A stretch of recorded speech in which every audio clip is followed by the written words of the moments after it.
This is Democracy Now!, democracynow.org, The War and Peace Report.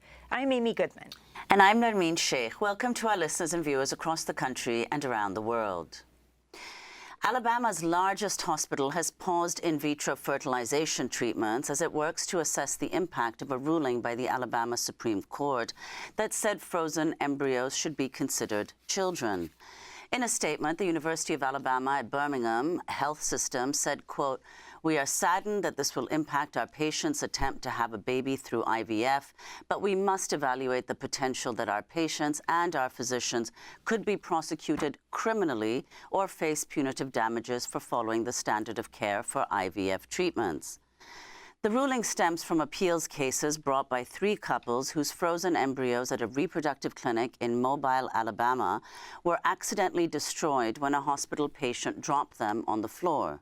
In a 7-2 decision, the Alabama Supreme Court ruled the couples can now sue the clinic for wrongful death. The ruling partly hinged on anti-abortion language added to the Alabama Constitution in 2018 that says the state recognizes the, quote, rights of the unborn child, unquote. In his opinion, Alabama Chief Justice Tom Parker cited biblical verse a number of times, writing, quote, "Even before birth, all human beings have the image of God, and their lives cannot be destroyed without effacing his glory," unquote. The ruling has sent shockwaves through the world of reproductive medicine as legal experts and infertility specialists take measure of the potential effects on access to IVF and other fertility treatments. For more, we're joined by Barbara Collura, the president and chief executive of Resolve, the National Infertility Association, which represents the interests of infertility patients. She's joining us from Scottsdale, Arizona. And joining us from Atlanta, Georgia, is Angela Granger. She underwent IVF treatment in Alabama in 2020, delivered her baby in 2021. Before the Alabama Supreme Court ruling, she'd considered returning to Alabama for future IVF rounds to get pregnant again. We welcome you both to Democracy Now! Barbara Collura, let's begin with you.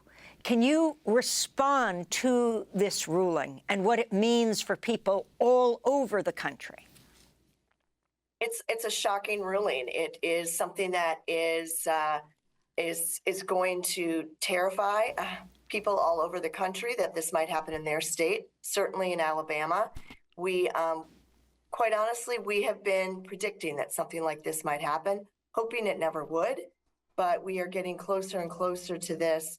Certainly with the overturning of Roe v. Wade, we saw many more states try and attempt to declare a fertilized egg a person, and now here we have it. It's devastating news for people who are, quite honestly, trying to have children and build their family. But Angela Granger, could you also respond to the ruling and talk about your own experience with IVF treatment in Alabama? Yeah, honestly, it was just very shocking. It was like it just took the wind out of me. I did IVF in Alabama at a fertility clinic in Birmingham, and I went there specifically for the doctor, who is amazing and highly looked upon as like one of the best in Alabama, and I would have loved to go back to her, but it just seems that is just kind of a scary decision right now, and it's not something that I trust. I just don't trust what's going on to be able to go back at this point. Now, the largest Alabama hospital has now suspended IVF treatment. Was that the place where you got your treatment, Angela? No, it wasn't. I went to Alabama fertility specialist, but it is, everybody is like, they're not kind of responding to anything right now, you know, so it just seems that even all my friends that have frozen embryos and whatnot, their clinics are like, hey, this is a day-by-day thing, and we will let you know when we have a statement, and it just seems that there's a lot of question and a lot of confusion right now. Barbara, could you explain exactly how IVF treatments work and how this ruling will impact all those seeking that treatment in Alabama? Sure. The goal of IVF is a healthy baby, and they do that by stimulating the woman's ovaries They do a surgical procedure where they retrieve eggs. Those eggs are put in a petri dish in a laboratory. They then are fertilized with sperm. The laboratory personnel watch that petri dish over the next few days. After 3 days, they assess the embryos. After 5 days, they assess those embryos. If the embryos at day 5 look to be viable, they will transfer one embryo to the woman. And we don't know if that is going to implant or not. A lot of people think that doctors can implant embryos. They cannot. They are simply transferred to the uterus.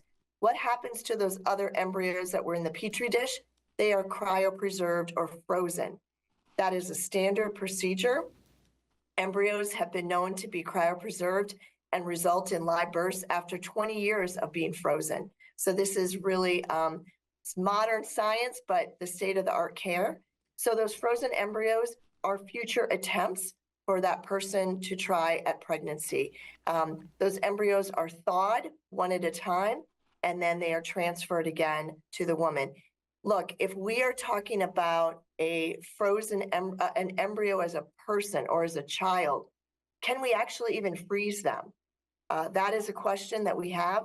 We don't even know if some of the other procedures that are typically part of the IVF process will be able to be done, given that the status of an embryo is now a child in the state of Alabama. And isn't it true that it's much less effective for a person to freeze their eggs than to freeze a fertilized egg? Well, it can be done, certainly. It's just far more cumbersome.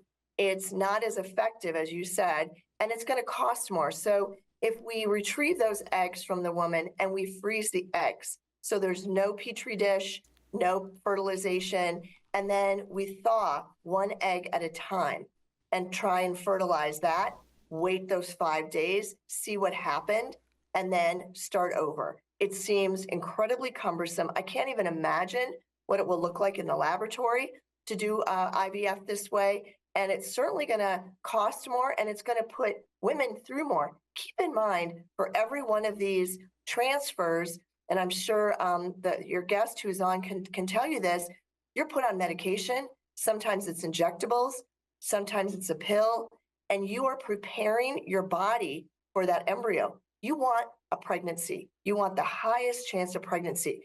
So if you're trying to do this over the course of every one of those frozen eggs being thawed and fertilized, I can't even imagine what that's going to put people through.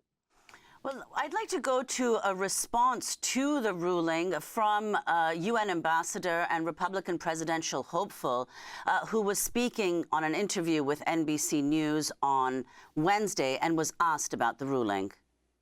Embryos to me are babies. So even those created through IVF. I mean, I had artificial insemination. Yeah. That's how I had my son. So when you look at, one thing is to have, to save sperm or to save eggs. But when you talk about an embryo, you are talking about, to me, that's a life. And so I do see where that's coming from when they talk about that. So that was Nikki Haley, Republican presidential hopeful, speaking on NBC News Wednesday night. Barbara, your response to what she said. Well, we completely disagree with the Alabama Supreme Court ruling. It flies in the face of science. IVF has been practiced in the United States since 1981. A microscopic group of cells. We can't even see an embryo. You need a microscope to see it. We do not look at that as a person, as a child, or as a baby. It has the potential for life. And just like in natural conception, not every embryo results in a live birth. That's just not how our bodies work. That's not how biology works. So to equate that a frozen embryo, microscopic, is a baby, we don't agree with that, and the science does not agree with that either. I want to turn to White House Press Secretary Karine Jean-Pierre responding to a question about the ruling Tuesday. This is exactly the type of chaos that we expected when the Supreme Court overturned Roe v. Wade and paved the way for politicians to dictate some of the most personal decisions families can make. All across the country, women are being forced to grapple with the devastating consequences of action by Republican elected officials, from undermining access to reproductive care and emergency care to threatening access to contraception. And as a reminder, this is the same state whose attorney general threatened to prosecute people who help women travel out of state to seek the care they need. So this president and this vice president will continue to fight to protect access to reproductive health care and call on Congress to restore the protections of Roe v. Wade in federal law for all women in every state. So that's Karine Jean-Pierre, the White House press secretary. Barbara Collura, if you can respond to her and also talk about how this affects the LGBTQ+ community. Well, when the overturning of Roe v. Wade happened in 2022, we were extremely concerned about how it might impact our community. Remember, these are people who are trying to build their family, and we have been fighting for many, many years attempts at the state level to declare a fertilized egg a person. So this is not new for us. This is something that we have seen over and over and over again. However, those attempts have failed. Defining a fertilized egg a person has not taken hold. We call it embryo personhood.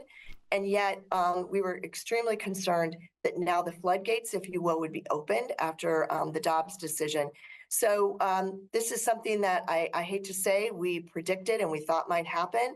And I also just want to mention that for people who are going through infertility or people who are going through IVF process, their embryos are incredibly precious to them. This is the potential of life. This is the potential of their child. And we treat that extremely seriously. So I don't want to discount how people feel about their embryos and how attached they are. There's an emotional attachment. Yet we all know who do this, that is not a living human being. It has the potential for life. Your question about the LGBTQ community. So if you are in a same-sex relationship and you want to be a parent, you have options, whether that be through adoption or through medical assistance. And so impacting the community, well, if you're a same-sex male couple, you're going to need to do IVF and have a surrogate. If you're a same-sex female couple, could try IVF. You might do artificial insemination. There are a number of possible ways, but certainly the IVF process impacts a lot of people, including those with cancer. You can freeze your sperm and egg and embryos before you go through a cancer treatment or other medically induced procedure that can impact your fertility.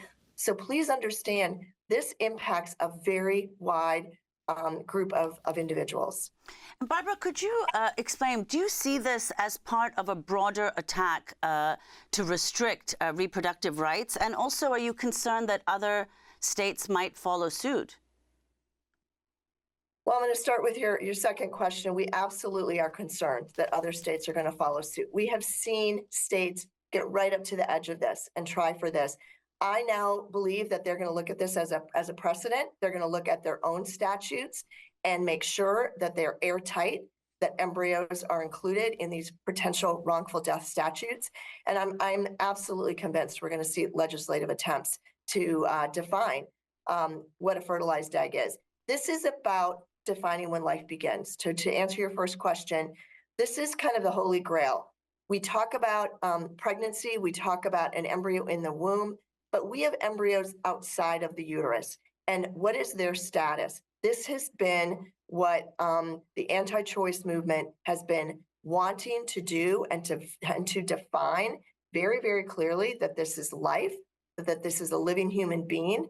And we just know that this is going to dramatically impact the care for people who want to have children and who need this medical treatment to be a parent. I wanted to go back to Justice J. Mitchell's majority opinion, quoting the Bible repeatedly, saying, quote, "We believe each human being from the moment of conception is made in the image of God, created by him to reflect his likeness." It's as if the people of Alabama took what was spoken of the prophet Jeremiah and applied it to every unborn person in this state.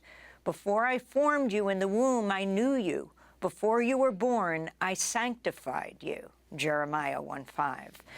I want to put this question to Angela Granger. You're a single mom. You went to Alabama. Do you think you would have your son today if this ruling took effect before you did your IVF? And talk about single moms by choice, non-traditional families that are becoming traditional families because there are so many, whether we're talking about single moms, single parents, the LGBTQ community, what this is doing to families in America. Yeah, excuse me, I strongly believe my son would not be here. I would not have gone to Alabama had this ruling happened, and I would have had to find another way.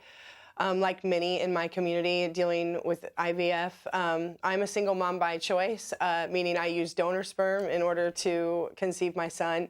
But I also dealt with infertility, so I kind of had a foot in both communities. And the reality is there's so much trauma we go through before getting to IVF that deals with loss and grief and surgeries and all kinds of things. And so for them to now tell us that what we have been working so hard towards,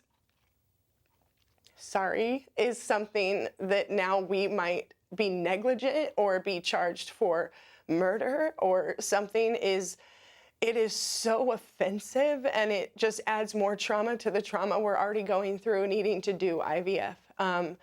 Being a single mom by choice, one vial of 1 milliliter of sperm can cost upwards now with shipping over $2,000. So when we go to do IVF, we want to freeze embryos for siblings. That is the whole point. If we are lucky enough to have enough embryos to freeze, because those that deal with infertility are begging God for 1 or 2 embryos that come out of maybe even 30 eggs that are retrieved. So what is so baffling to me is that the people that are making these laws and forcing them on us are people that don't understand what we've been through, what infertility means, what being a single mom by choice means, or part of the LGBTQ. We have no other choice, and now you're taking that choice away from us. Angela Granger, I want to thank you so much for being with us. She underwent IVF treatment in Alabama in 2020, delivered her baby boy in 2021. Barbara Collura is president of Resolve.